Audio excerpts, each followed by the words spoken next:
The Canadian Real Estate Association, CREA, is currently under investigation by Canada's competition watchdog, focusing on whether CREA's policies are pushing home sellers into paying higher commissions to their agents. This is a serious matter, and the implications for both buyers and sellers could be significant. But the lawsuit followed a $418 million settlement with NAR in the United States. The changes implemented in the United States had an unfortunate side effects, pushing mediocre agents out of the industry. But let's get back to the present situation here in Canada. There's a similar lawsuit in progress on our side of the border. And now it appears that the Canadian Competition Bureau is stepping in, investigating CREA for potential anti-competitive behavior. Given that the new regulations launched in the US are already disrupting the real estate industry, it's worth taking a closer look at how things are unfolding here. Today, we'll briefly recap what happened in the United States, review the developments in Canada, and explore why federal authorities are investigating.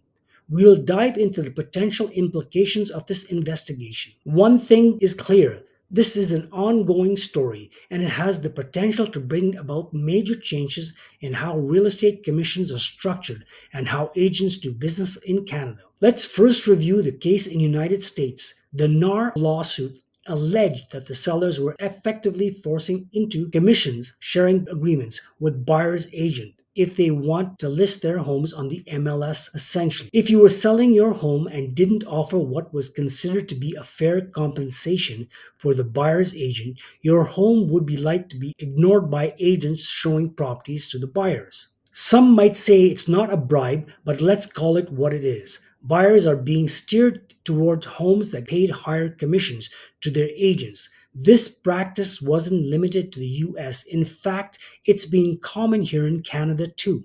The CBC Marketplace investigation revealed that Canadian sellers offer lower commissions, even as lower as 1%, struggled to find buyers during the housing boom. One seller shared that experience of offering 1% commission and being flat out told that no agents would bring clients to see their house. No agent is going to come under any circumstances, he said. Fast forward to today. While the practice continues in Canada, things have started to change in the US since the NAR settlement. Commissions for buyers and agents can no longer be listed on the MLS. This means buyers' agents can no longer steer their clients toward homes that offer the highest commissions. The result, a lot of agents were not happy. In the United States, the industry reacted predictably, breakdowns, tantrums, and blamed games. But the change was necessary. At least it's still going on here in Canada. For now, there's an active class action lawsuit here as well, claiming that the practice of paying buyer-agent commissions is anti-competitive. The plaintiff's lawyer is arguing that Canada's brokers often won't show homes to clients unless they're getting their standard 2.5% commission. This brings us to the current investigation by Canada's Competition Bureau.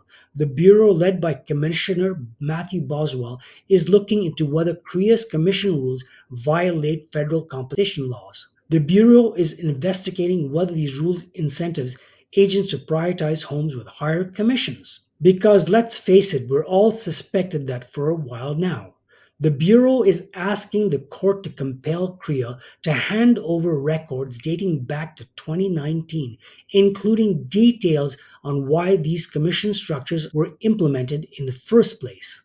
The concern is that these rules pressure sellers into offering higher commissions to ensure their homes aren't ignored by buyers' agents. In one case, a seller reported that when they listed their home offering only 1% commission, the agent said, "I'll keep my clients to myself."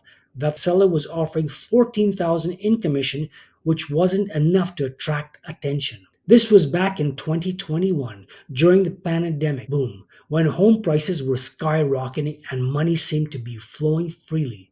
But even when the only skills needed to sell a house was simply show up and say, "Here's a house, give me another 100 grand," yet the system still found a way to favor agents over consumers. Now, as the Competition Bureau digs deeper into these practices, Lawyers involved in the case action lawsuit are calling this a positive development for home buyers as well as sellers. Myers, one of the lead attorneys in the case, noted that the Bureau's inquiry reflects growing concerns about the cost of real estate commissions in Canada. On the top of the lawsuit, the fact that the federal government is now involved could mean significant changes are on the horizon for the industry. And of course, CREA has denied any wrongdoing, claiming that their rules are both pro competitive and pro consumer. CREA argues that their policies increase transparency and help realtors better serve buyers and sellers. However, the reality seems a bit different. As shown in the CBC Marketplace investigation, some agents actively discourage buyers from considering homes with lower commissions. Sellers, meanwhile, are often pressured into offering more commission than they'd like to just to ensure their home is shown to potential buyers. Buyers, on the other hand, end up paying more than they would in a truly competitive market. In the United States, a staggering 86% of realtors believe that the new rules will lead to significant industry exits, which could ultimately benefit consumers by weeding out the less effective agents. One advantage of this current system that rarely discusses in this real estate commissions can be financed as part of the sale price. Let's take typical 2.5% commission charged by a buyer agent on a $717,000 home. That's about $18,000 in commission. This commission gets rolled into mortgage, meaning that the buyers are financing it over time using a 30-year mortgage with a 4.25% interest rate. That $18,000 commission could end up costing a buyer more than $31,000 by the end of the loan term.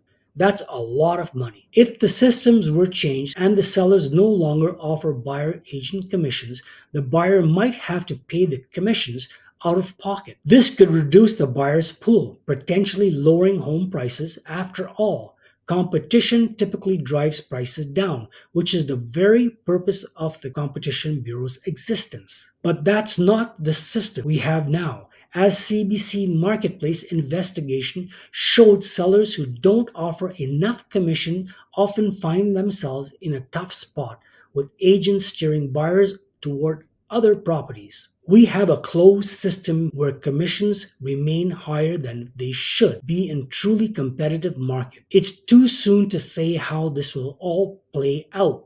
The new rules in the United States only took effect in mid-August, so the long-term impact is still unclear. However, early indications suggest that in slower markets where it's harder to find buyers, sellers are offering higher commissions.